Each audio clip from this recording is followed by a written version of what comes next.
एक surprise plan arrange केलेलं असतं आणि जेव्हा सार्थक ऑफिसमधून येतो आणि ऑफिसमधून घरी आल्याच्यानंतर ती त्याच्याशी बोलायचा प्रयत्न करत असते.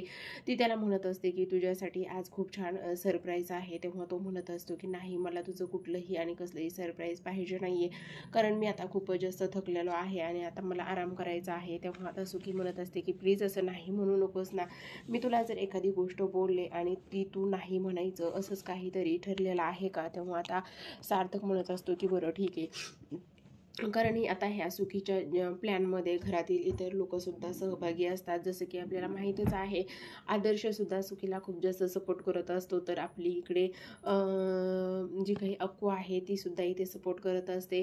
आता इथे तिनं एक पहेली टाकलेली असते आणि जसं की आता पुढची स्टेप काय असणार आहे, पुढे तुला बेडरूममध्ये जायचं आहे किंवा तिथे काहीतरी ठेवलेलं आहे, पुन्हा तिथे एक चिठ्ठी मिळणार आहे, ती चिठ्ठी उचलायची आहे, किचनमध्ये जायचं आहे, किचनमध्ये काहीतरी आहे आणि तिथली चिठ्ठी वाचून पुन्हा आणखी तुला ओरिजिनल सरप्राईज मिळणार आहे.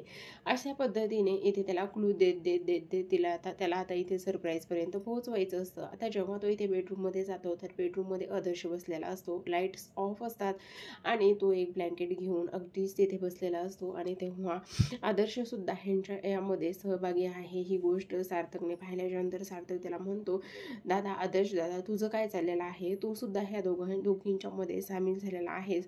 तू कशाला उगाचच नाही त्या गोष्टी इथे करत आहेस? तुला कळत नाहीये का? असं सुद्धा आता इथे तो बोलत असतो आणि तेव्हा आता इथे तो म्हणत असतो की अरे सार्थक, असं का करतोस? बघ ना तिचा चेहरा आणि त्याचबरोबर बघ ना तिला किती आनंद झालेला आहे.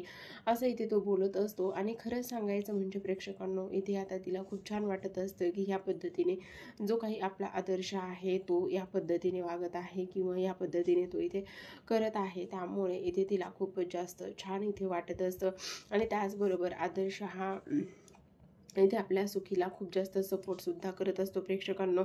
तर इकडे दुसऱ्या बाजूला मात्र जे काही अण्णा आहेत ते मनोजला पूर्णतः समजून सांगण्याचा आणि त्याचबरोबर इथे त्याला व्यवस्थित बरं करण्याचा खूप प्रयत्न करत असतात. पण आता मनोजवर कुठलाही आणि काहीही इथे परिणाम होत नाही आणि त्यामुळेच घरातील इतर लोकसुद्धा खूपच जास्त अपसेट असतात. घरातल्यांना असं वाटत असतं की काही जरी झालं तरीसुद्धा इथे मनोज हा लवकरात लवकर बरा व्हायला पाहिजे आणि मनोज जर बरा झाला तरच इथे पुढच्या गोष्टीसुद्धा व्यवस्थित होतील असं सुद्धा इथे त्यांना वाटत असतं. इकडे मात्र जी काही आपली वृंदा आणि त्याचबरोबर शलाका आहे ते त्यांचे प्लॅन फ्लॉप करण्याच्या भानगडीमध्ये पडलेले असतात. पण आत्तापर्यंत तरी त्यांना काही यश आलेलं नसतं. त्या खूप सारे प्रयत्न करत असतात. सुखीला त्रास देण्यासाठी सुद्धा त्या खूप प्रयत्न करत असतात. पण त्यांच्या त्रासामुळे आत्तापर्यंत सुखीला काही एक त्रास म्हणजे काही एक झालेलं नसतं आणि त्याचबरोबर इथे जी काही सुखी आहे ती तिचे प्लॅन यशस्वी करण्यामध्येच गुंतलेली असते आणि इथे तिनं सार्थकला सुद्धा व्यवस्थित असं छान सरप्राईज सुद्धा दिलेलं असतं. इकडे मात्र वृंदा आणि त्याचबरोबर जी काही आपली शलाका आहे त्या दोघी एकमेकींशी बोलत असतात आणि त्या म्हणत असतात की काय करायचं आई, तुझे सर्व प्लॅन इथे फ्लॉपच होत आहेत. कारण त्या एक सुखीने बॉक्स ठेवलेला असतो आणि त्या बॉक्समध्ये इथे सार्थकला सरप्राईज देण्याचं तिने प्लॅन केलेलं असतं. पण तो बॉक्स इथे वृंदाने चेंज केल्याच्या नंतर सुद्धा सुखी त्यांचं काहीच बिघडू शकलेली नसते वृंदा. त्यामुळे इथे शलाका आणि त्याचबरोबर वृंदाचंच इथे भांडण लागलेलं असतं आणि दोघींचंच भांडण लागल्याच्या नंतर मात्र आता प्रेक्षकांनो एक महत्त्वाची गोष्ट इथे होत असते आणि ती म्हणजेच की जी काही आपली शलाका आहे ती म्हणत असते की काय चाललेलं आहे हे सर्व काही आणि त्याचबरोबर तुम्ही या पद्धतीने कशाला भांडत आहात, कारण या पद्धतीने भांडल्याच्या नंतर काही एक सिद्ध होणार नाही असं सुद्धा आता इथे ती बोलत असते.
तर आता प्रेक्षकांनो, इथे आता जे काही सुखदानं सार्थकला सरप्राईज दिलेलं असतं ते सरप्राईज पाहून त्याला खूप आनंद झालेला असतो आणि तेव्हा ती त्याला अगदीच मिठी मारत असते आणि त्यानं मिठी मारल्याच्या नंतर सार्थक हा त्याच्या खोलीमध्ये जातो. तो खोलीमध्ये गेल्याच्या नंतर सुखदाही तिच्या खोलीमध्ये असते आणि तेव्हा ती इथे स्वतःशीच बोलायचा प्रयत्न करत असते. तिचं असं म्हणणं असतं की सुखी, तू आता काय करत होतीस, काय बोलणार होतीस तू सार्थकला तुझ्या मनातील ज्या काही गोष्टी आहेत त्या तर तू सांगणार नव्हतीस ना, असं कसं करू शकतेस तू? आणि त्याचबरोबर त्याच्या मनामध्ये तुझ्याविषयी काय आहे ह्या सुद्धा गोष्टी तुला आतापर्यंत माहिती नाही, त्यामुळे तू असं करू शकत नाही, असं सुद्धा आता सुखी ही स्वतःशीच बोलत असते. आणि तेव्हा मात्र इथे आता सार्थक त्याच्या खोलीमध्ये जातो आणि आनंदीचा फोटो ठेवून तो जे काही सुखीने सरप्राईज दिलेला आहे ते सरप्राईज घेऊन बोलण्याचा प्रयत्न करत असतो. तो म्हणत असतो की सुखी ही खूप चांगली मुलगी आहे आणि आज तिने मला छान असं सरप्राईज दिलेलं आहे, असं सुद्धा तो आता आनंदीच्या फोटो समोर ठेवून बोलत असतो. पण आता प्रेक्षकांनो, इथे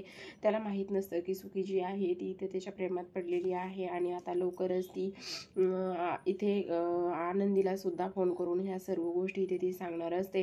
तर आता प्रेक्षकांनो, आजच्या एपिसोडमध्ये एवढंच. उद्याचा एपिसोड जर तुम्हाला पाहायचा असेल तर आपल्या चॅनलला नक्की सबस्क्राईब करा, कारण आता इथे पुढील भाग खूपच जास्त रंजक असणार आहे. आणि पुढील भागामध्ये आपल्याला पाहायला मिळणार आहे आनंदीसाठी आता तिच्या ऑफिसमधून एक ऑफर आलेली असते आणि ती ऑफर म्हणजेच की इथे आता तिला इकडे जायचं असतं, म्हणजेच की नाशिकला जायचं असतं आणि नाशिकला गेल्याच्या नंतर तिथे जाऊन तिला एका प्रोजेक्टवरती काम करायचं असतं. त्यामुळेच आता तिला तिकडे पाठवण्याचा तिच्या ऑफिसमधल्या लोकांचा प्लॅन असतो. आणि तेव्हा मात्र इथे आता आनंदीला नाशिकचं नाव ऐकल्याच्या नंतर खूपच जास्त टेन्शन आलेलं असतं. तिच्या मनामध्ये खूप सारे इथे विचार येऊन जातात की आता मी नाशिकला कशी जाऊ. आणि त्याचबरोबर तिथे गेल्याच्या नंतर एक ना अनेक गोष्टी इथे तिच्यासमोर येणार असतात प्रेक्षकांनो. तर अशाच नवनवीन आणि त्याचबरोबर डेली मालिकांचे अपडेट्स पाहिजे असतील तर आपल्या मिराज भाईचे यूट्यूब चॅनलला नक्की सबस्क्राईब करा. आणि पुन्हा भेटूयात अशाच एका नवीन आणि त्याचबरोबर इंटरेस्टिंग अशा एपिसोडसोबत. तोपर्यंत धन्यवाद.